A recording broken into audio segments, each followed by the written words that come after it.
Actually, what surprised me was Derek Kilmer deciding not to run for another term in Congress. He's been a very successful member. He is the kind of congressman you tend to want, who's thoughtful and willing to work with the other side. So I'm sorry to see Derek leaving Congress. I think he's done a good job.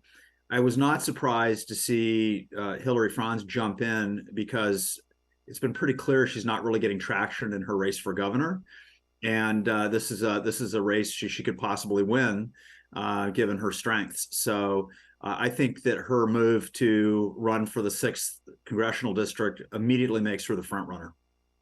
It's likely that initially you'll see quite a few Democrats file or talk about filing. However, what we've noticed in the last couple of cycles is a pretty quick winnowing process, because a number will want to run and will discover they really can't raise money and aren't getting traction, and so they won't really pursue it. So if I had to guess, it'll come down to 2, maybe 3 people, including a couple of state legislators and Hilary Franz on the Democratic side. And then I think you'll see at least a couple of Republicans step up. This has been a race that Republicans have seriously, a seat Republicans have seriously contested in the past. Very hard to beat an incumbent member of Congress, however. So Derek really hasn't had trouble getting reelected recently. But when it's an open seat, you have to go all in, and I think the Republicans will do that. I think this seat will get a lot of attention from the Republicans nationally and from the Democrats. Obviously, they're going to work hard to try to keep this seat blue. They also have to defend Marie Gluesenkamp, however, down in the 3rd district. So they'll have to spread their money around to be able to defend the 6th and save the 3rd as well.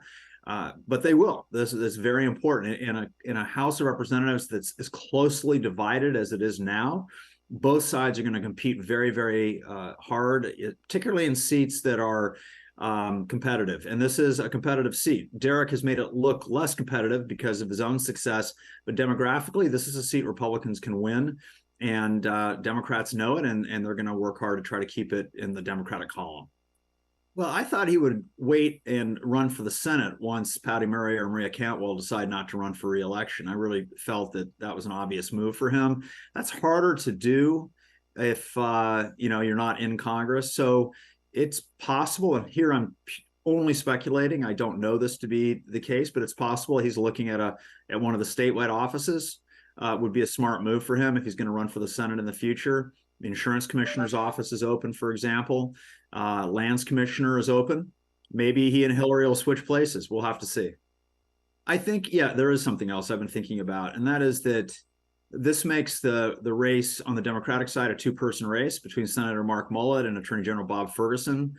And it's a good thing for Senator Mullet because he and Hillary were poised to kind of split the vote among people who don't prefer Bob. So now everyone who didn't want Bob can decide if they want to support Mark Mullet. He's a centrist, moderate Democrat, very popular with the business community and a lot of other folks as well. I think this helps him. But at the same time, we have to recognize that Attorney General Ferguson has really done a masterful job of serving as Attorney General in a way that makes him a good, strong gubernatorial candidate. And so he continues to be the front runner, but now he's a front runner with just one major Democratic opponent. And I do think it makes it a little bit more of a horse race than it would have been if the anybody but Bob vote had been split between Hillary and Mark.